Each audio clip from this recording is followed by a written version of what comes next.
GIT की smart class में आप सबका स्वागत है। और फंडामेंटल की इस क्लास में आज हम लोग पढ़ने वाले हैं मेमोरी के बारे में।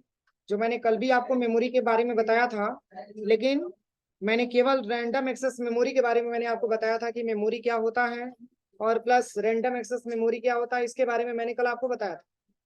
लेकिन आज की क्लास में भी मेमोरी के बारे में समझना है, लेकिन आज भी प्राइमरी मेमोरी और वो भी रीड ओनली मेमोरी के बारे में समझना है।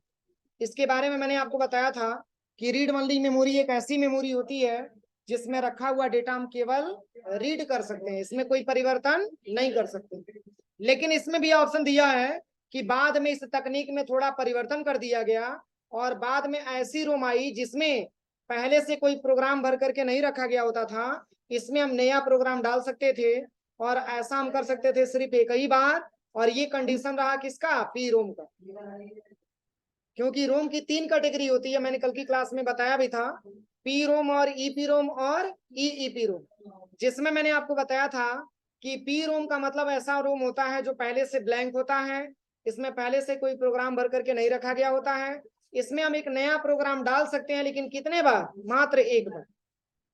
ये हमारी पी रोम की कंडीशन होती है। इसके बाद से यहाँ पे लिखा भी है कि रोम में इंस्टॉल डेटा को हम केवल रीड कर सकते हैं, उसके डाटा में हम कोई परिवर्तन नहीं कर सकते हैं। लेकिन कुछ समय बाद इस तकनीक में थोड़ा परिवर्तन कर दिया गया और कुछ समय कुछ ऐसी रोम आने लगी जिसको हम बाद में रिप्रोग्राम कर सकते थे। ऐसी रोम को पी रोम कहा जाता है, लेकिन ऐसा सिर्फ हम एक ही बार कर सकते हैं। समझ में आ रहा है ना?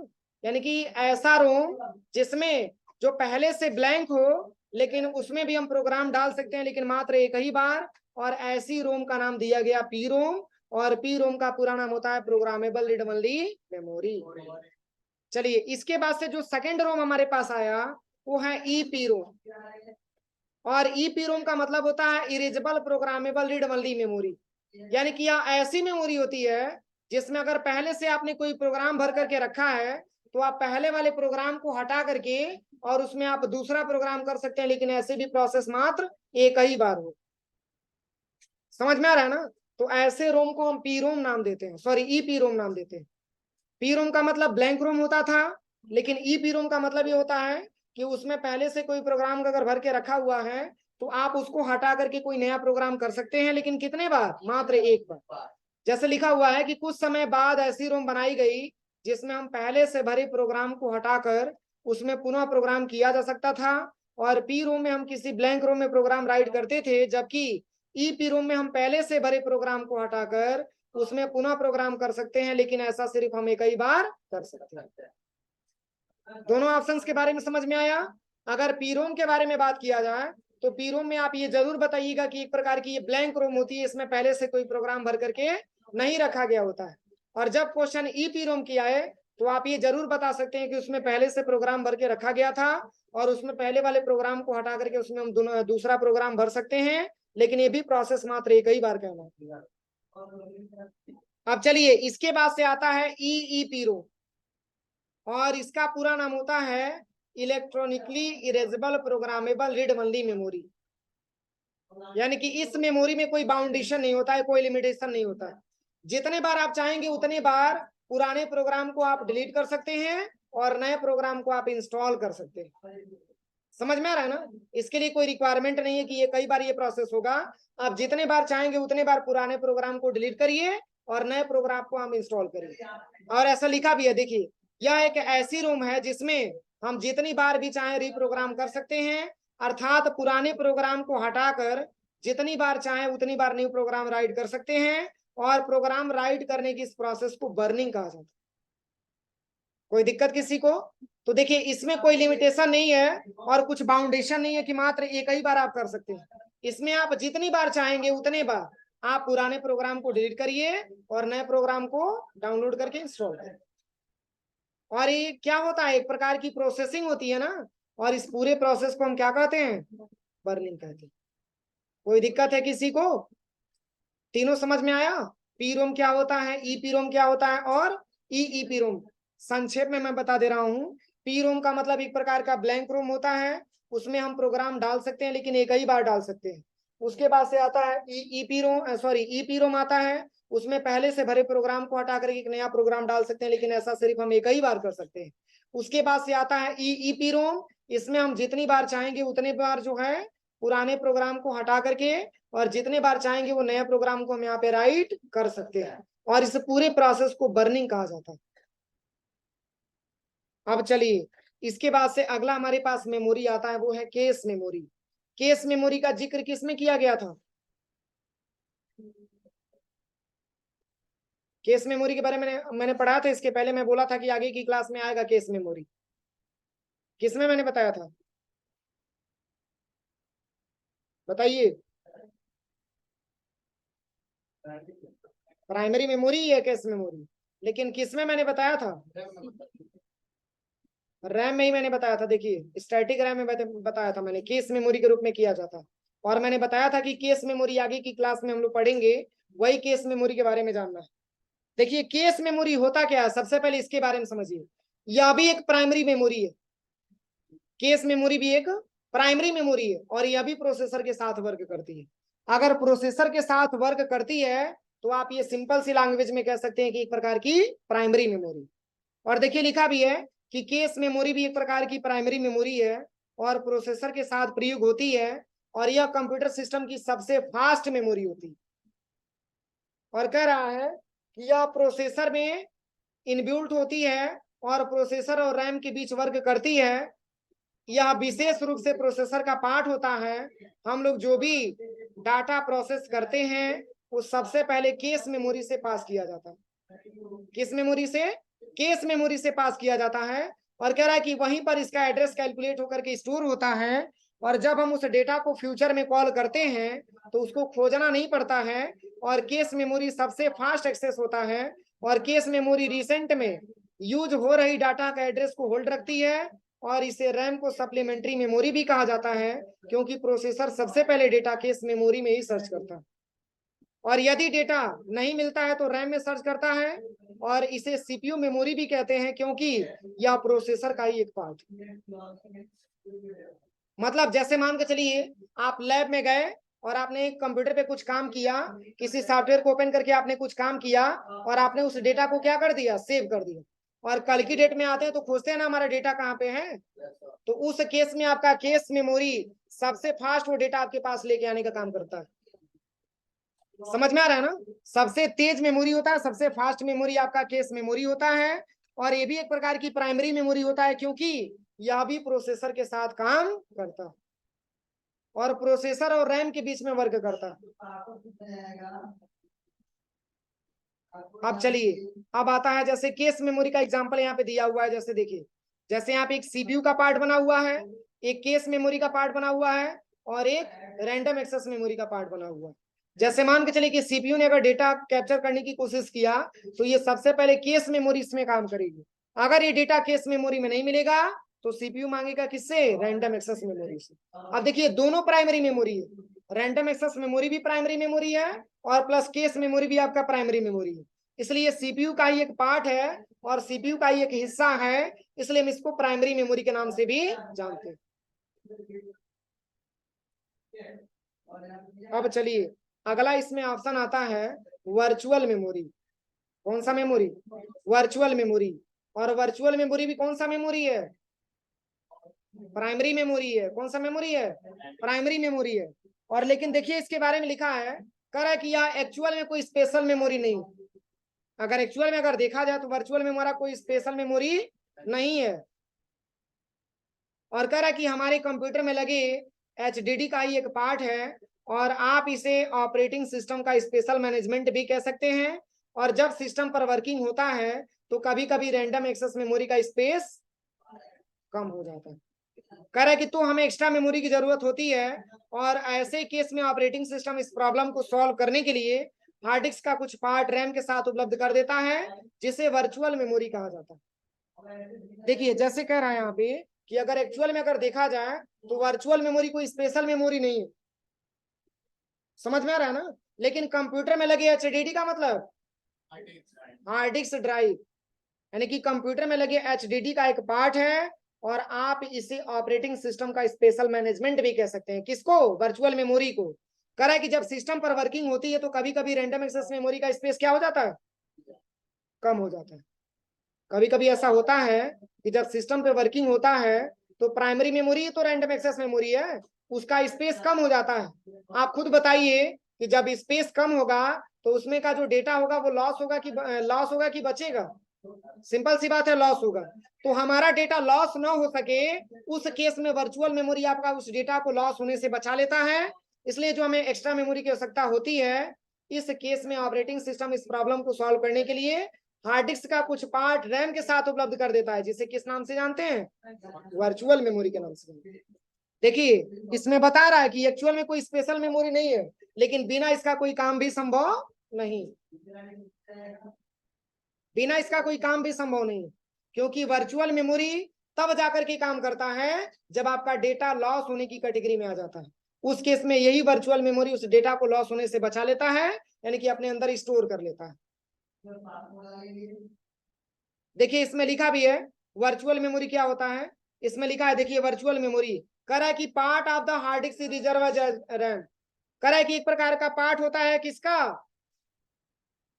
हार्ड डिस्क का, और रिजर्व होता है किसके लिए, रैंडम एक्सेस मेमोरी के लिए। जैसे मान के चलिए मैंने अभी आपको पढ़ाया है ना कि जब सिस्टम पे वर्किंग होती है तो रैंडम एक्सेस मेमोरी का स्पेस कम हो जाता है, तो हिस्सा हुआ किसका, रैंडम एक्सेस मेमोरी का हिस्सा हुआ। और कह रहा है कि when RAM modules become full the CPU access the hard disk to store and retrieve data,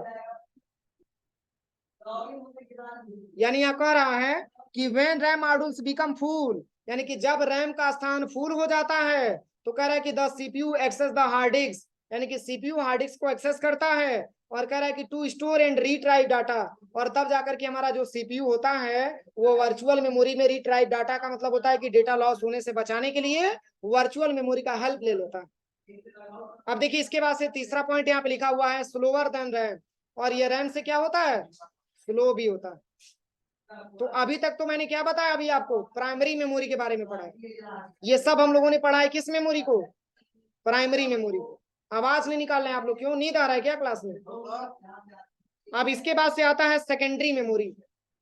कौन सा मेमोरी, सेकेंडरी मेमोरी। अब एक चीज समझिए, मैंने प्राइमरी मेमोरी में मैंने आपको बताया है कि इसमें बार बार ऑप्शन आया है कि प्रोसेसर के साथ वर्क करता है, वो एक प्रकार की प्राइमरी मेमोरी होती है।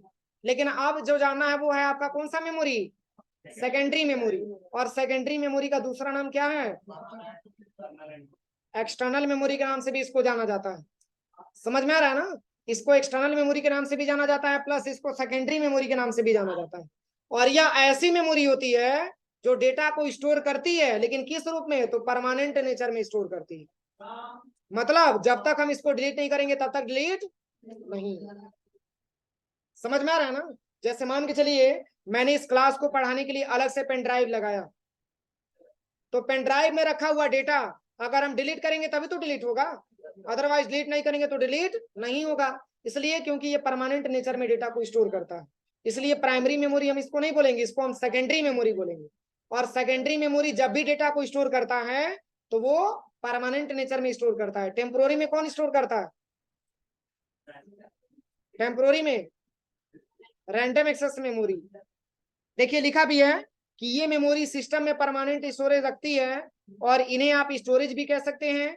यह डेटा को परमानेंट नेचर में स्टोर करती है, इन्हें सहायक मेमोरी भी कहा जाता है। और यह मेमोरी प्रोसेसर से डायरेक्ट कनेक्ट नहीं होती है, और यह मेमोरी प्राइमरी मेमोरी से कनेक्टेड होती है, जैसे hard disk, FDD, CD, DVD, SD और पेन ड्राइव।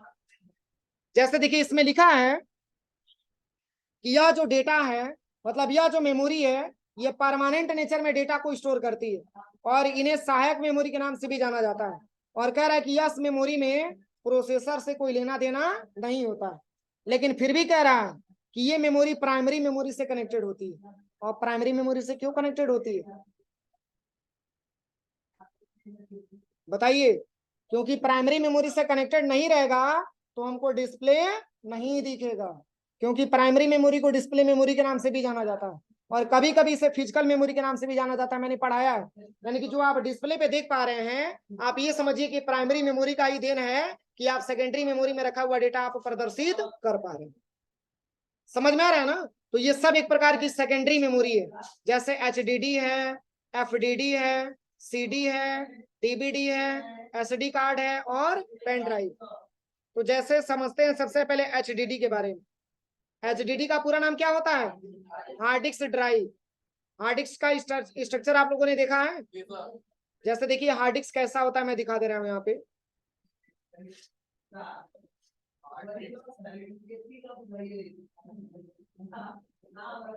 देखिए ये दिख रहा है ना, ये 500 GB के करीब में होता है या उससे भी ऊपर होता है। ये सब एक प्रकार के क्या होते हैं? हार्ड डिस्क होते हैं। और यही हार्ड डिस्क का स्ट्रक्चर आपको दिख रहा है। और इसको हम रखते हैं किसमें? सेकेंडरी मेमोरी में, जो डेटा को स्टोर करता है लेकिन परमानेंट के नेचर में स्टोर करता है। और एक प्रकार का मेन सेकेंडरी स्टोरेज डिवाइस होता है जो डेटा को स्टोर करने के लिए सबसे आवश्यक मेमोरी होता है, और ये परमानेंट नेचर में डेटा को स्टोर करता है। अभी तो जैसे मान के चलिए कि लैब में आप जाएंगे तो सीपीयू में अधिकतर सीपीयू में जो है SSD लगाया गया, HDD को हटा करके SSD लगाया गया। वो भी एक प्रकार का सेकेंडरी स्टोरेज डिवाइस। SSD का मतलब होता है सॉलिड स्टेट ड्राइव। वो भी डेटा को स्टोर करता है परमानेंट नेचर में, वो भी एक प्रकार की सेकेंडरी मेमोरी। तो देखिए अगर हम हार्ड डिस्क के बारे में बात करें तो हार्ड डिस्क के बारे में यहाँ पे पूरा डिटेल लिखा हुआ है। कह रहा है कि यह कंप्यूटर सिस्टम का मेन सेकेंडरी स्टोरेज डिवाइस है। कह रहा है कि यह एक नॉन वोलाटाइल मेमोरी है जिस पर डाटा अस्थायी रूप से क्या होता है? सेव होता है। देखिए लिखा है यहाँ पे, कह रहा है कि यह एक कंप्यूटर सिस्टम का मेन सेकेंडरी स्टोरेज डिवाइस है और यह एक नॉन वोलाटाइल मेमोरी है जिस पर डाटा अस्थायी रूप से सेव होता है। देखिए दोनों ऑप्शन आ गया इसमें। इसके पहले भी मैंने नॉन वोलाटाइल पढ़ाया है। किसमें? Non volatile memory. और भी किस मेमोरी को बोला जाता है? किस मेमोरी को बोला जाता है? अच्छा ये पढ़ाई है, बहुत अच्छा। यानी कि क्लास में बैठ करके बस केवल कथा सुनते हो आप लोग, यही हाल है ना? मैंने अभी कल ही पढ़ाया है।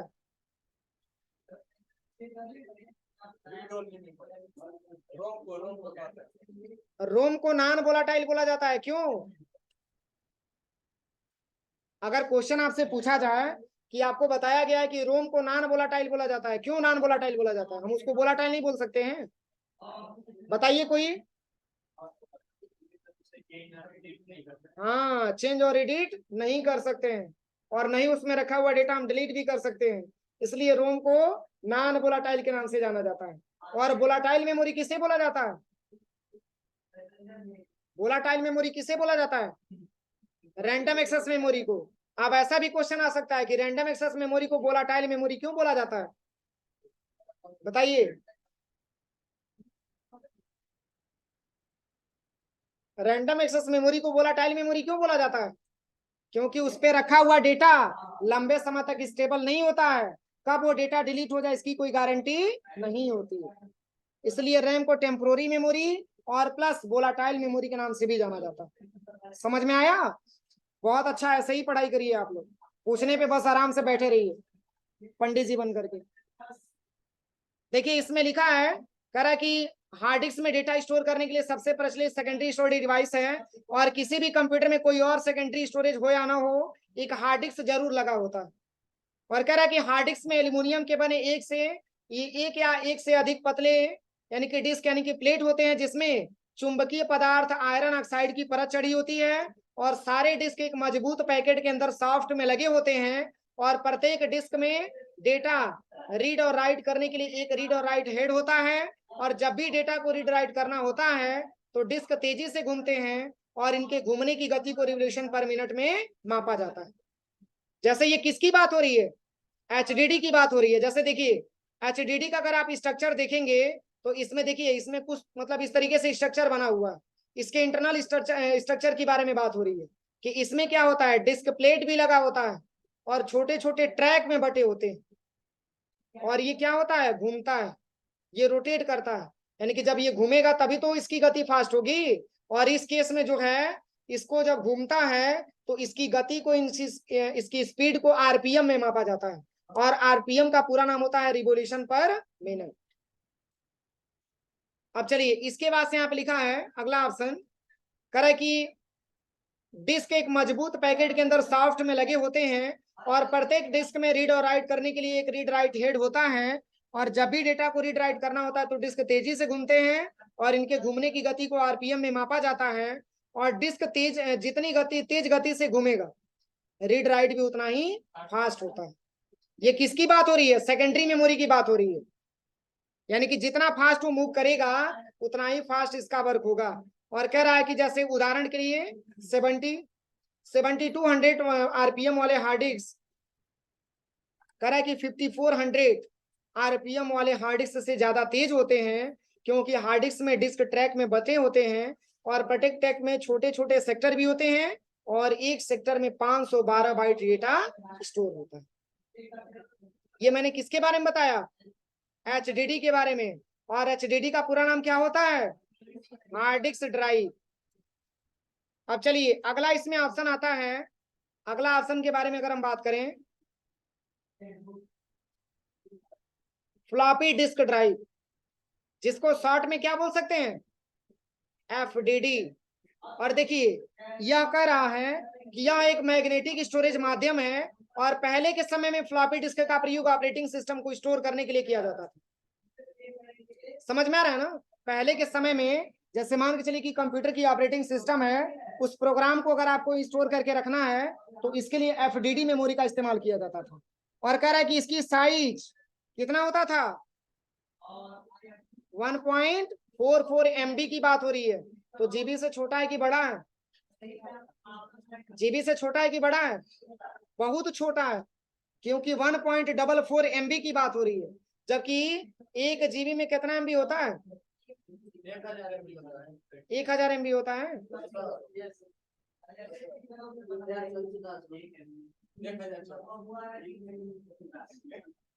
1 जीबी में 1024 MB पाया जाता है। और MB कभी भी जीबी से छोटा होता है। और MB से भी छोटा क्या होता है? केबी होता है। ये सब ध्यान रखिए, आप लोग पढ़िए। अब ये नहीं कि बस लिखवा दिया मैंने, बस पोथी पत्रा बंद करके आराम से आइए और जाइए टाइम पास करिए, उसको पढ़िए आप लोग। और देखिए अगर 1.44 MB की बात हो रही है, मतलब इसकी साइज बहुत ही छोटी होती है। और कह रहा है कि कंप्यूटर में इस प्रयोग की जाने वाली फ्लॉपी डिस्क, इसकी देखिए इसकी हाइट के बारे में बता रहा है, 5.25 इंच और 3.5 इंच होती है। अगर 5.25 इंच की फ्लॉपी डिस्क को मिनी और कह रहा है कि 3.5 इंच की फ्लॉपी डिस्क को माइक्रो फ्लॉपी डिस्क नाम दिया जाता है। ये सब एक प्रकार के एफडीडी होते हैं, जिसको फ्लॉपी डिस्क ड्राइव बोला जाता है। अब चलिए अगला ऑप्शन आता है क्या? सीडी आपने देखा है? देखा है आपने सीडी? अभी तो सामने दिख रहा है सीडी। सीडी का पूरा नाम क्या होता है? देखिए दो आता है, एक सीडी भी आता है और एक डीवीडी आता है। समझ में आ रहा है ना? जैसे इस टाइम तो मान के चलिए कि सबके पास मेमोरी हो चुका है, चिप हो चुका है। तो पहले क्या होता था कि इस समय जैसे मान के चलिए कि आप मेमोरी में आसानी तरीके से कोई भी मूवी डाउनलोड कर पा रहे हैं, लेकिन पहले तो कैसेट में ही आता था ना। उस कैसेट को जब तक हम लगाएंगे नहीं तब तक उसका कुछ भी हम डिस्प्ले नहीं दिख पाएंगे, कोई भी उसका मूवी हम नहीं देख पाएंगे। तो जैसे देखिए एक सीडी आता है और एक डीवीडी आता है। तो सीडी का पूरा नाम कॉम्पैक्ट डिस्क होता है और डीवीडी का पूरा नाम डिजिटल वर्साटाइल डिस्क मतलब डिस्क होता है। और देखिए सीडी के बारे में अगर बात किया जाए तो आज भी सीडी का प्रचलन है। जैसे एंटीवायरस का नाम आपने सुना होगा, एंटीवायरस कंप्यूटर में डलवाया जाता है। तो इसके लिए एंटीवायरस आपको मिलते हैं किसमें? सीडी में मिलते हैं। और वो सीडी को आप खरीद के लेके आए और आपने अपनी लैपटॉप में डाला और उसका जो एंटीवायरस है, एक बार अगर आप एंटीवायरस इंस्टॉल कर लेते हैं तो दोबारा वो सीडी आपका काम में नहीं आता। समझ में आ रहा है ना? तो आज भी सीडी का प्रचलन है। अब ये नहीं मत समझिएगा कि इसका प्रचलन बंद हो चुका है। देखिए इसमें लिखा है कि सीडी एक ऐसा ऑप्टिकल डिस्क है जिसमें करीब 783 MB का डेटा सेव किया जा सकता है। 783 की बात हो रही है। एफडीडी से बड़ा है कि छोटा है? बताइए। एफडीडी से बड़ा, इसकी स्टोरेज की कम है? एफडीडी से बड़ा है ना, क्योंकि एफडीडी का स्टोरेज कितना था? 1.44 MB और इसमें बता रहा है 783, बहुत ज्यादा है ना। और कह रहा है इसकी जो चौड़ाई होती है 1 mm तक तथा लंबाई 12 सेंटीमीटर की होती है। और कह रहा है कि ये भी जरूरत के अनुसार 3 प्रकार के होते हैं, जैसे सीडी रोम भी होता है, CDRW होता है। कह रहा है कि सीडी रोम में जो डेटा व सॉफ्टवेयर होता है उसे केवल पढ़ा जा सकता है। जैसे मैंने अभी आपको रोम के बारे में पढ़ाया है ना, बस उसी के जैसा ये भी स्ट्रक्चर है। देखिए इसमें लिखा भी है कि सीडी रोम में जो डेटा व सॉफ्टवेयर होता है उसे केवल पढ़ा जा सकता है, उसमें कोई परिवर्तन नहीं किया जा सकता है। और कह रहा है कि इसमें कह रहा है कि सीडी आर में हम एक बार डेटा व सॉफ्टवेयर डाल सकते हैं, फिर दोबारा उसमें कोई परिवर्तन नहीं कर सकते हैं। और कह रहा है कि सीडी आर डब्ल्यू में जितने बार चाहे उतने बार डेटा व सॉफ्टवेयर स्टोर व डिलीट किया जा सकता है। मैंने अभी आपको रोम पढ़ाया है ना, तो रोम से ही मिलता जुलता आपका सीडी का स्ट्रक्चर आपको दिखा रहा है। कितने प्रकार के होते हैं? 3 प्रकार के। और कौन कौन सा? सीडी रोम, सीडी आर और सीडी आर डब्ल्यू। तो सीडी रोम का ये कंडीशन है कि सीडी रोम में अगर कोई डेटा व सॉफ्टवेयर है तो उसको आप केवल पढ़ सकते हैं, उसमें कोई परिवर्तन नहीं कर सकते हैं। और वही सीडी आर के बारे में बात किया जाए तो कह रहा है कि सीडी आर में हम एक ही बार डेटा व सॉफ्टवेयर डाल सकते हैं, फिर दोबारा उसमें कोई परिवर्तन नहीं कर सकते हैं। और जबकि सीडी आर डब्ल्यू जितनी बार चाहेंगे उतनी बार डेटा को डिलीट कर सकते हैं और उतने बार डेटा को हम स्टोर भी कर सकते हैं। समझ में आ रहा है कि नहीं आ रहा है? आवाज नहीं आ रहा है? कहाँ इस तरीके से आप लोग एकदम बिल्कुल साइलेंट मोड में बैठे हो? नहीं समझ में आ रहा है? मैं बोल रहा हूं हमको थकना चाहिए, थक तुम ही लोग जा रहे हो। अब चलिए इसके बाद से क्या आता है? डीबीडी। देखिए डीबीडी और सीडी दोनों एक ही जैसा होता है, लेकिन दोनों में अंतर क्या है? बस स्टोरेज कैपेसिटी के अंतर है। अभी 783 MB का डेटा किसमें हम स्टोर कर पाते थे? सीडी में। लेकिन इसमें कितना दिया है? बड़ा है कि छोटा है? बड़ा है ना, क्योंकि ये जीबी में दिया है और 1 जीबी बराबर 1024 MB। आप अगर कंपैरिजन करेंगे तो डीबीडी इससे बहुत बड़ा होगा, क्योंकि ये 4.7 GB का है। और देखिए बाकी सारा ऑप्शन वही है, बस ये समझिए कि दोनों में अंतर यही है कि 783 MB का डेटा हम किसमें? सीडी में स्टोर करते थे, लेकिन डीबीडी की बात होगी तो 4.7 GB तक का डेटा स्टोर करते थे। अब चलिए इसके बाद से आता है एसडी कार्ड। एसडी कार्ड को किस नाम से जाना जाता है? मेमोरी कार्ड के नाम से भी जाना जाता है। और एसडी कार्ड का पूरा नाम सिक्योर डिजिटल कार्ड होता है। जैसे इस टाइम तो मान के चलिए कि आपके मोबाइल में ही इतना स्टोरेज दे रहा है कि अलग से आपको मेमोरी लगाने की आवश्यकता नहीं है।